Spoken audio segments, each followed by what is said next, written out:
My wife's family spent 4 years convincing her I was financially incompetent. The day she filed for divorce, I had $2.3 million she didn't know existed. I want to start there, because I need you to understand what the ending is before I take you back to the beginning. And I need you to understand that nobody, not her mother, not her brother Chad, not their family friend Raymond, who gave his independent professional opinion at a dinner party in the spring of 2021, nobody in that family knew what I was actually building. They thought they did. That was the problem. Let me tell you about what we actually had first, before any of this. Kayla and I met in Denver when we were both 29. She was a marketing director at a healthcare company. I ran a small commercial electrical contracting business, 3 trucks, 8 guys, mostly commercial retrofits and tenant improvements.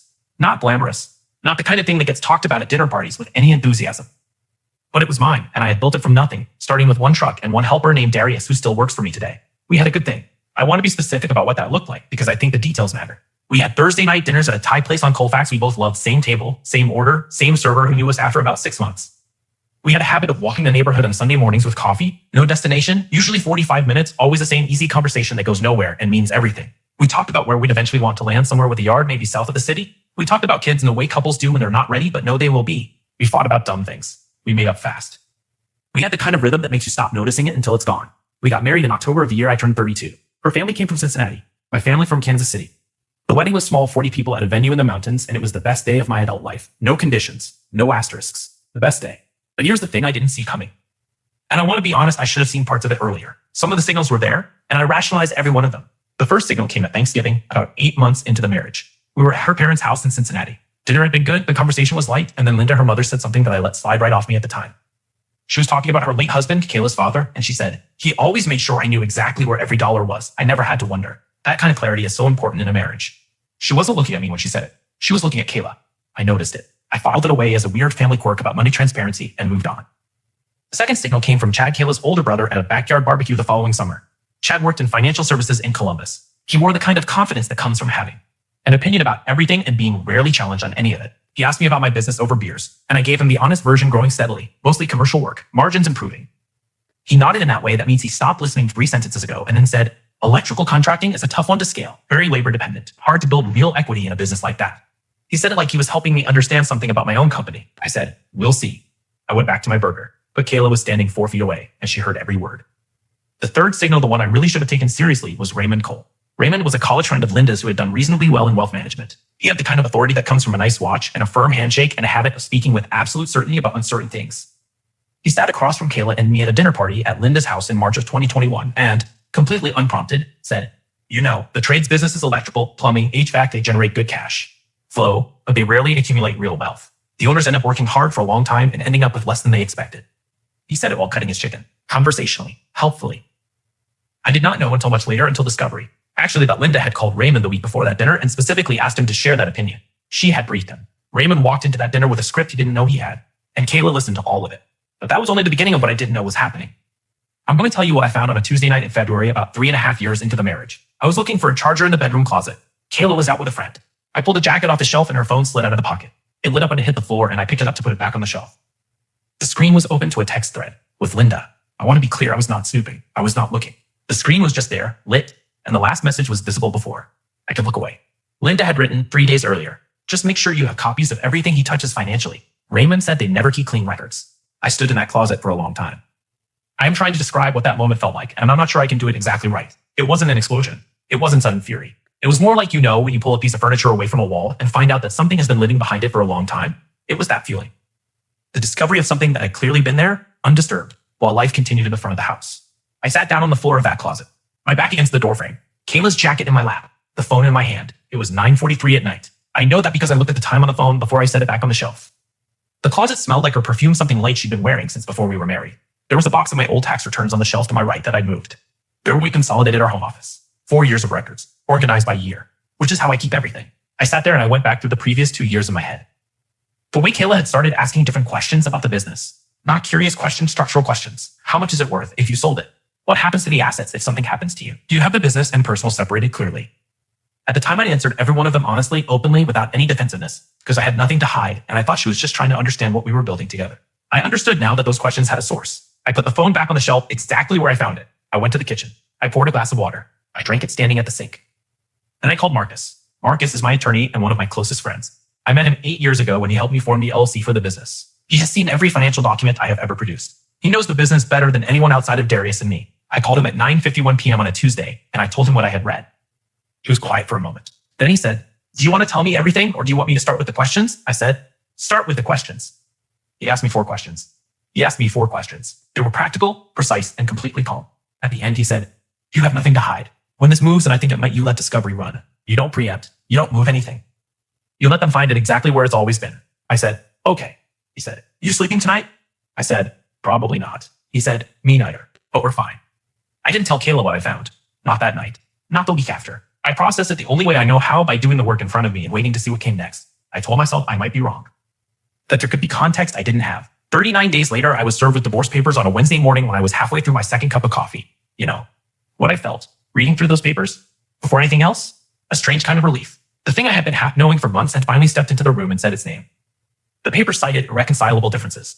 They included a request for an equitable division of marital assets, a claim that I had failed to maintain transparent financial communication during the marriage, and a note in the supporting documentation that referenced a concern that I may have underreported business income and assets.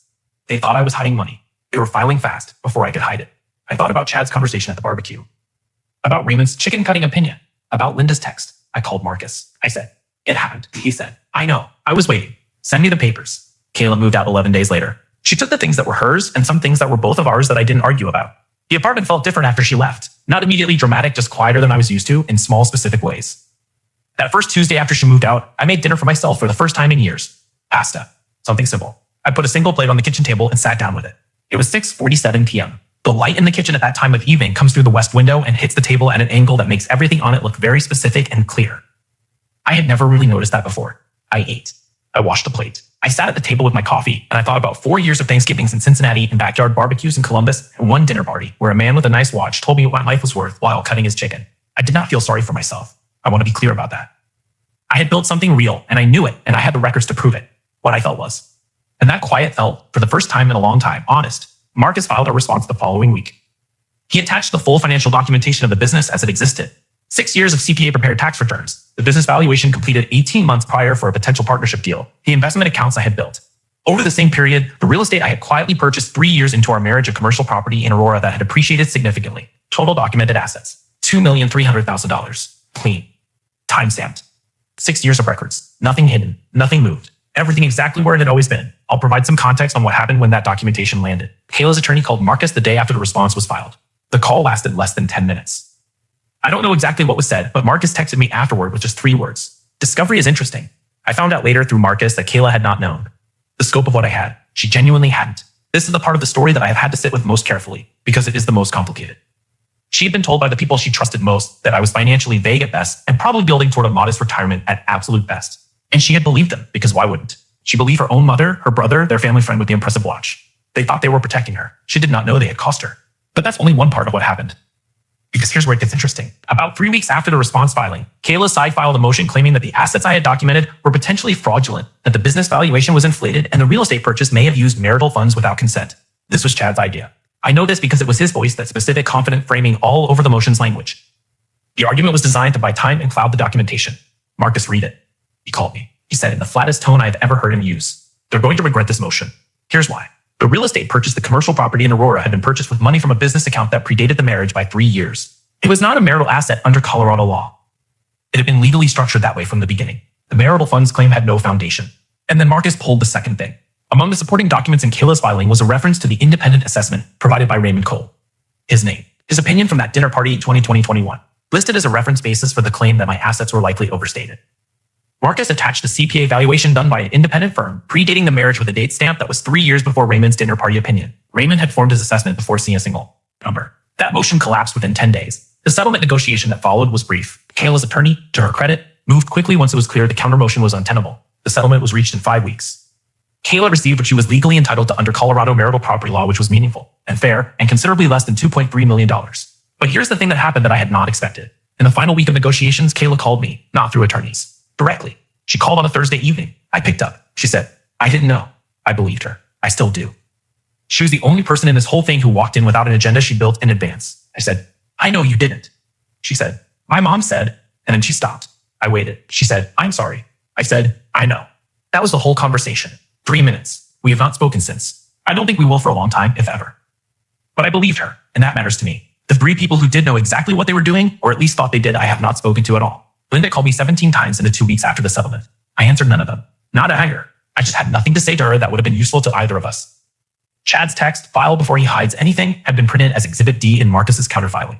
It was a court document. His name, his words, in a public record forever. He called Marcus's office once, asking how to get it expunged. Marcus told him that's not how exhibits work. Raymond Cole, I'm told by a mutual acquaintance, was at a dinner party about 2 months after the settlement. Someone brought up my case. They had found the filing in public records while doing due diligence on something unrelated. Raymond's name was in it. His independent opinion was cited. And sitting across the table from him was a colleague who knew his work. I'm told Raymond did not finish his dinner. I moved into a new apartment 6 weeks after the settlement. It's on the 3rd floor of a building on the east side of Denver, and on Saturday mornings, the sun comes through the bedroom window at an angle that lights up the whole room. By 7:30 without an alarm. I had not lived alone since my late 20s, and I had forgotten what a Saturday morning sounds like when you're the only person in it. I made coffee. The good kind of bag Darius keeps buying me from a roaster he likes in Cap Hill. I sat at the kitchen table with a mug in both hands and looked at the light on the wall. The business had 12 trucks now. We'd added 4 in the past 2 years alone. Darius was running operations. I was running business development. We had just signed our largest commercial contract, a tenant improvement package for a new medical building in Westminster, and the project manager had shaken my hand and said, "We've been looking for a reliable electrical partner for 3 years. We're glad we found you." 12 trucks. Darius running the floor. A medical building in Westminster. Raymond Cole had said businesses like mine rarely accumulate real wealth. I thought about that, sitting at the table that Saturday morning. I didn't feel vindicated exactly. It was more specific than that. It was the feeling of something that tried to be true and simply wasn't. I want to say one more thing before I close this story. I spent a lot of the past year trying to figure out if I was angry. The honest answer is mostly no, not in the way I expected to be. What I felt, and still feel, is a quiet certainty that I am now exactly where I am supposed to be for the first time in a few years. If Linda had never started this, the 4 years would have continued. I would have spent 4 more years building something real inside a marriage where 3 people had decided in advance what I was worth. That would have been the worst outcome. I'm not grateful. To Linda, I'm not grateful to Chad or Raymond. I don't need to be. But I am glad that the truth turned out to be the loudest thing in the room. That's all I needed. These are the stories nobody planned to tell. That's why they feel the way they do.